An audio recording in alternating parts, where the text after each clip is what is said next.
เนี่ยให้เบิดทุกอย่างนั่นแหละขึ้นอยู่กับตัวเขาเอง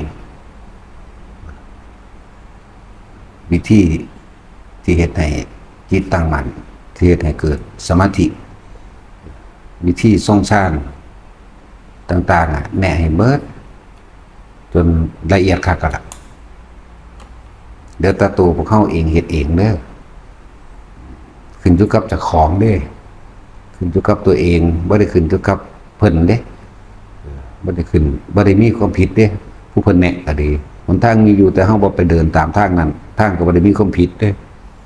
ยามีอยู่แต่ว่าเฮาบ่กินยาเองยาก็บ่ได้ผิดเด้นั่นแหละขึ้นอยู่กับตัวเองแนะให้เบิดทุกกิทุกกีล่ะทุกความละเอียดการที่อธิบายเรื่องของจิตเรื่องของความคิดเนี่ยมันบ่แม่นของง่ายเด้ถ้ามันบ่เป็นเองมันเป็นของง่ายจังว่าทุกคนก็เฮ็ดเอาในตัวเองแต่ก็บ่ต้องเคร่งเครียดดอกก็เป็นธรรมดาเฮาก็คอยสั่งสมไปสงบมั่งประสบมั่งสงบมั่งก็รู้มันไปหั่นแหละอย่าไปเร่งเอาผลมันแต่ให้สร้างเหตุคือล่มหนึ่ง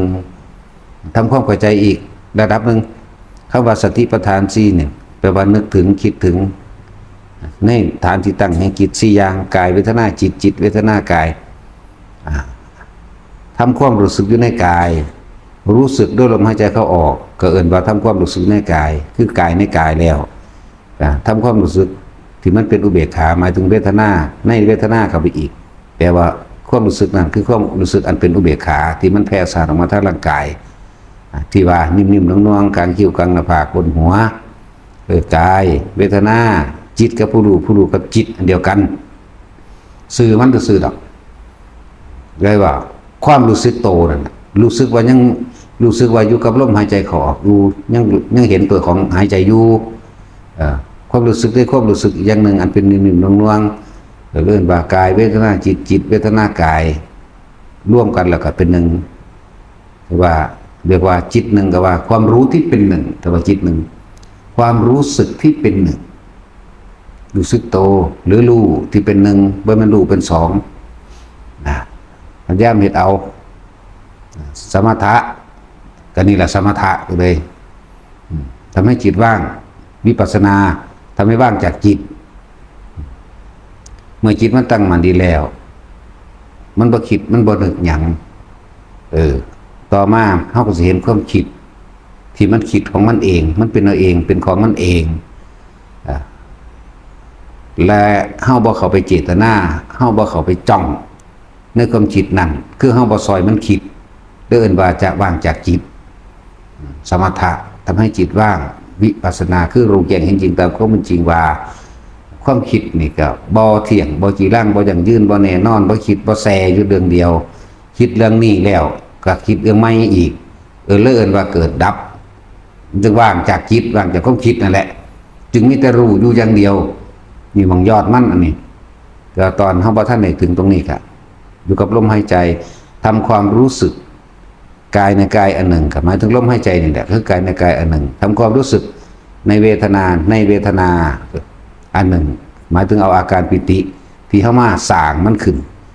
เพื่อเป็นฐานที่ตั้งแห่งจิตเพื่อเป็นฐานที่อยู่เพื่อเป็นวิหารธรรมเพื่อเป็นเครื่องอยู่แห่งความรู้สึกของตนเองนั่นแหละมันเลยเป็นความรู้สึกที่เป็นอุเบกขามันจึงนิ่มน่วงได้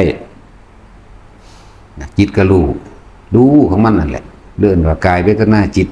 ส่วนธรรมทั้งหลายคำว่าธรรมในธรรมอีกธรรมนอกก็คือทุกอย่างเขาเห็นต้นไม้ภูเขาคนอย่างไปอย่างมาหมูมากระไกเสียงนกเสียงห้องเดี๋ยวหอมเดี๋ยวหนักเดี๋ยวหอมเดี๋ยวเหม็นเดี๋ยวนั่นเดี๋ยวนี่ธรรมคือสิ่งทั้งหลายทั้งปวงน่ะคือธรรมในธรรมคือเฮาสิคิดนึกปรุงแต่งเข้าไปอีกบ่ในความจากใดครับจากดีอยากมีอยากเป็นแบบนี้เฮาบ่คิดถ้าเฮาบ่คิดแล้วเวทนาหมายถึงความรู้สึกที่พอใจและบ่พอใจเกิดบ่ได้มันก็ดับหมดอ่ะแต่วิธีฝึกวิธีสร้างเฮ็ดไปบอกเบิดแล้วล่ะยังก็ดีถึงจะกับตัวเฮาเฮ็ดอยู่แค่นี้แหละบ่ต้องเฮ็ดอย่างอื่นกรรมฐาน40ก็สอนได้เบิดนั่นแหละแต่ว่ามันอาศัยอุปกรณ์มันอาศัยอันอื่นมันบ่อยู่กับตัวเฮาเลยคือลมหายใจหรือหูดังเฮานี่มันอยู่ในหูดังมันอยู่ในกายเฮาเลยได้หูดัง ถ้าว่ากสิณแต่ต้องไปตัดภาพสีเขียวสีเหลืองสีแดงปั้นดินตักน้ำแต่ว่ากสิณก็ดีต้องไปอาศัยเพ่งล่มเพ่งยอดไม้ปลายไม้ว่าไปแต่ว่าอาสุภะนี่ก็ต้องไปหากระดูกกระเดี่ยวมาเบิงหรือภาพซากศพมาเบิงนั่นสั่นแหละอันนี้ง่ายแล้วอยู่กับตัวเขาเลยอยู่กับความคิดของเขาคิดนึกเข้ามาสู่ลมหายใจนี่เย็นอยู่ในโพรงจมูกสู่ลมหายใจเขาก็เย็นหายใจออกก็เย็นเหมือนว่าเขาว่าออกแต่ว่ารู้ว่าเขาว่าออกนั่นแหละอยู่แค่นี้แต่ว่าเน้นย้ำอยู่อันเดียวนี่แหละต่อไปมันก็ตั้งมันแล้วก็เห็นคนยางมากคนกับยางหนีจากห้างคือเก่าหลังบ่แซ่อยู่หันดอกนี่เห็นความเกิดดับก็ว่าจนจิตมันตั้งมันดีเข้าเดียวยังว่าเทียบแล้วเทียบคือเทียบอยู่เรื่อยๆนั่นแหละเข้าไปน้ำทางเข้าบ่คิดนึกปรุงแต่งออกไปเข้าเห็นเสาไฟฟ้าสายไฟฟ้าเข้าขับบ่ได้ไปคิดกับเสาไฟฟ้าสายไฟฟ้าเดียว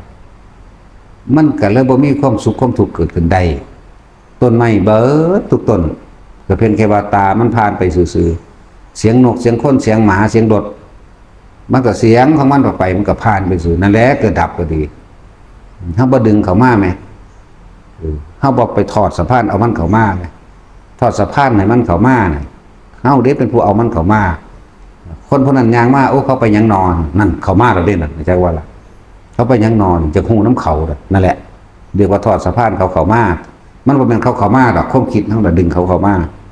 จากลู่จากเสือกจากจักนั่นนี่ในวิธีมันก็เลยว่าทำความรู้สึกอยู่ในกายตัวเองด้วยลมหายใจรู้สึกลมเข้าลมออกด้วยลมหายใจรู้สึกที่อุณหภูมิกลางหน้าผากรู้สึกกลางหัวรู้สึกกลางอกจุดใดจุดหนึ่งมันสิเคลื่อนไปเคลื่อนมาก็สร้างแต่ว่าจะหนีออกจากกายเมื่อไหร่ที่ท่านหนีออกจากกายทำความรู้สึกออกจากกายเมื่อนั้นท่านก็ย้ายที่ทุกข์ย้ายภพใหม่เกิดใหม่คิดถึงบ้านเดี๋ยวนี้เห็นเดี๋ยวนี้รู้แล้วเร็วบ่ล่ะแต่คิดถึงปั๊บรีบดึงกลับมาหาลมหายใจปั๊บเนี่ยมันก็เกิดบ่ได้ดอกมันเร็วอยู่นั่นแหละเอาละพอ